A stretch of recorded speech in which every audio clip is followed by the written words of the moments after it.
Sí a la familia natural. No a los lobbies LGBT.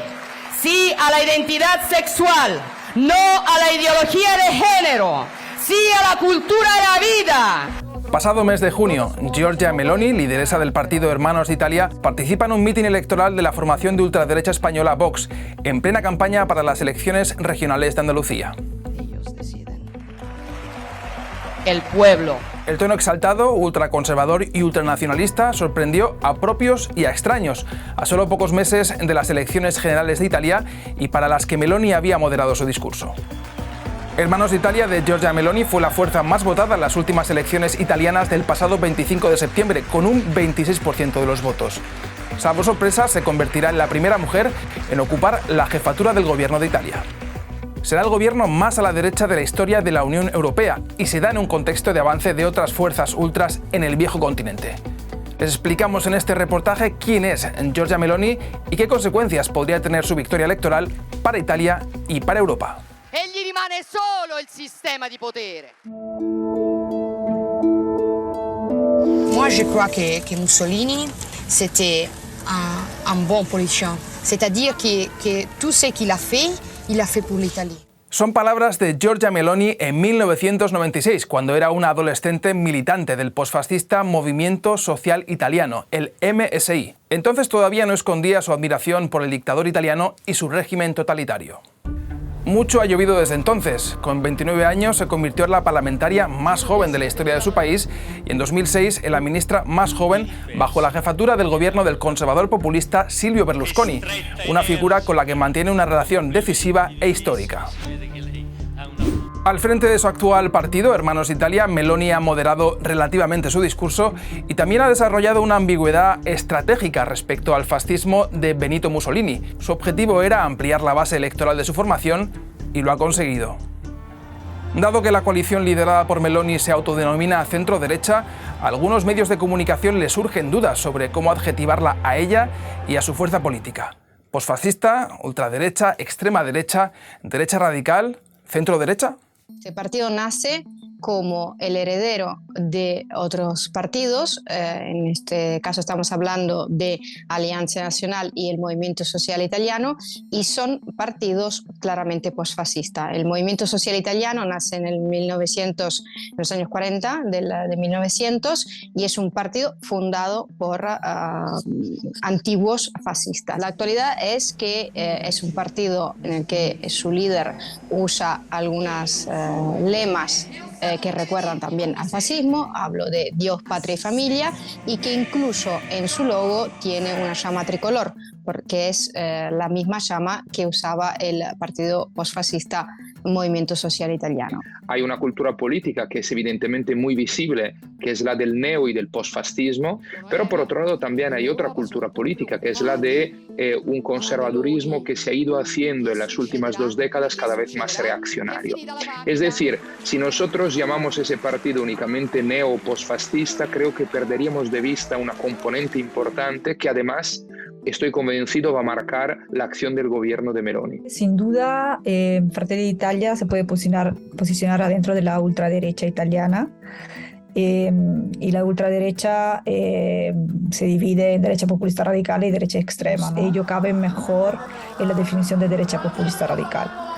Derecha populista radical porque yo creo que la característica ideológica, que es mucho más autoritario en el sentido no de ir en contra del régimen democrático, pero más bien de entender la sociedad como ordenada de una cierta manera, ¿no? Bueno, llamarle centro derecha es de otorgarle una victoria, ¿no? Una victoria muy importante porque todos estos partidos, y lo he visto con todas digamos, con toda esta familia de partidos políticos, lo que buscan es estar dentro del paraguas o debajo del paraguas conservador, ¿no? Y a partir de ahí legitimar su discurso y legitimar su acción política.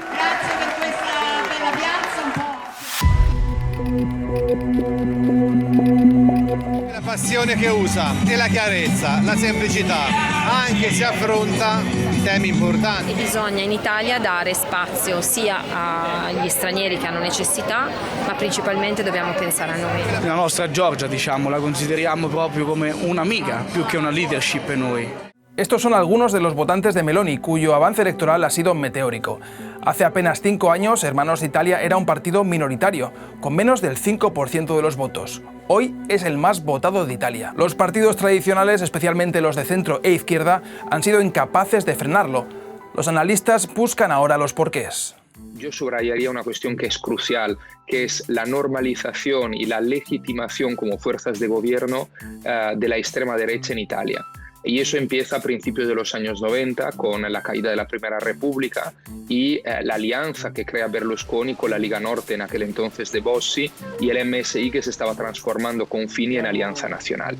Es decir, los italianos llevan 30 años viendo fuerzas de extrema derecha en gobiernos.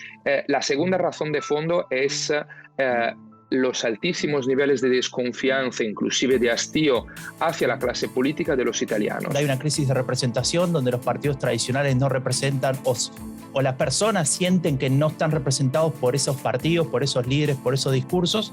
Por otro lado, las crisis económicas, ¿no? Donde también se activa otro tipo de descontento que tiene que ver con esta inseguridad, por un lado, de llegar a fin de mes, de lograr mantener el nivel de vida, de no perder privilegios, pero al mismo tiempo también esta sensación de injusticia, ¿no? De por qué si uno trabaja mucho no puede estar tranquilo con su vida. Italia está sufriendo enormemente, como otros países, por todo lo que es la crisis energética y la inflación. Entonces, esto está provocando mucho malestar en la población y también un miedo por lo que pueda venir, por el porvenir, ¿no? A la normalización de la ultraderecha, la crisis de representación de los partidos tradicionales y la crisis económica hay que sumar 2 factores más. Que Meloni y su partido se hayan mantenido en la oposición durante los últimos años les ha hecho ganar voto protesta, y su habilidad para fraguar una coalición con la ultraderecha de la Liga y la derecha populista de Forza Italia ha permitido que la ley electoral los beneficie.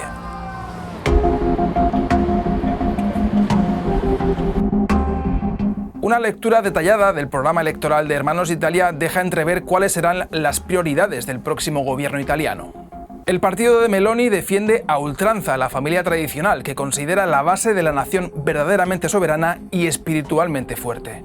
Apuesta por una reducción de impuestos para familias y empresas, pone el acento en la protección de la industria nacional y la marca Made in Italy, y también en entredicho la política sanitaria frente a la COVID-19.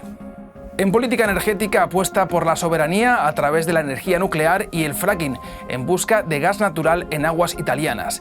Defiende el freno inmediato de cualquier inmigración irregular, incluso con un bloqueo naval de las costas del país. Quiere convertir a Italia en una república presidencialista que refuerce el poder ejecutivo. Y apuesta por la OTAN y la Europa de las patrias, en detrimento de una mayor integración de la Unión Europea. Giorgia Meloni tiene un estilo de liderazgo político que es mucho más de tono bajo, mantener un bajo perfil, por ejemplo, con respecto a Salvini y Berlusconi. Yo, con respecto a las relaciones con Bruselas, estaría mucho más preocupada si Salvini hubiera ganado el 27%, si Berlusconi hubiera ganado el 27%, porque ellos tienen un estilo mucho más como la Trump, ¿no? Mucho más de no filtrar lo que dicen, mucho más, digamos, espontáneo, si queremos. Intentará mantener un diálogo porque lo necesita, porque Italia es uno de los mayores receptores de los planes de recuperación europeos y estos planes están saliendo adelante. Italia ha recibido ya 2 cheques del plan de recuperación post-pandémico. Están bien encaminados, pero este plan, que constituye en ayudas y préstamos, se concede a cambio de conseguir ciertos objetivos. Si estos objetivos no se consiguen, entonces estos fondos podrían dejar de llegar a Italia y esto para el país sería un daño enorme.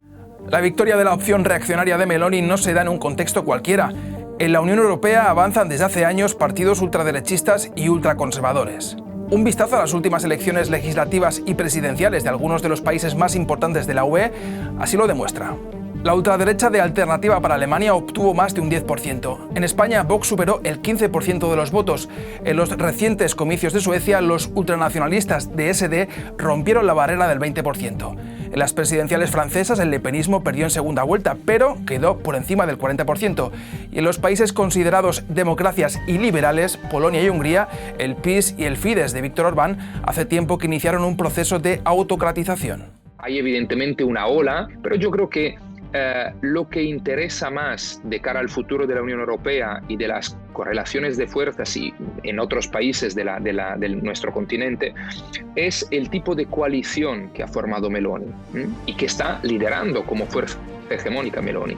Es decir, yo creo que aquí lo que debería preocuparnos es lo que harán el Partido Popular Europeo. Es decir, Meloni puede ser un experimento de un tipo de gobierno que no es exactamente lo de Orbán, que da un poco de miedo, ¿no? Que se pasa de las rayas en las relaciones con Rusia, que no respeta ya de ninguna forma el Estado de Derecho, sino una vía, digamos, más lenta, más difusa, que puede quizás conllevar aquella dirección, pero que puede modificar los equilibrios políticos europeos.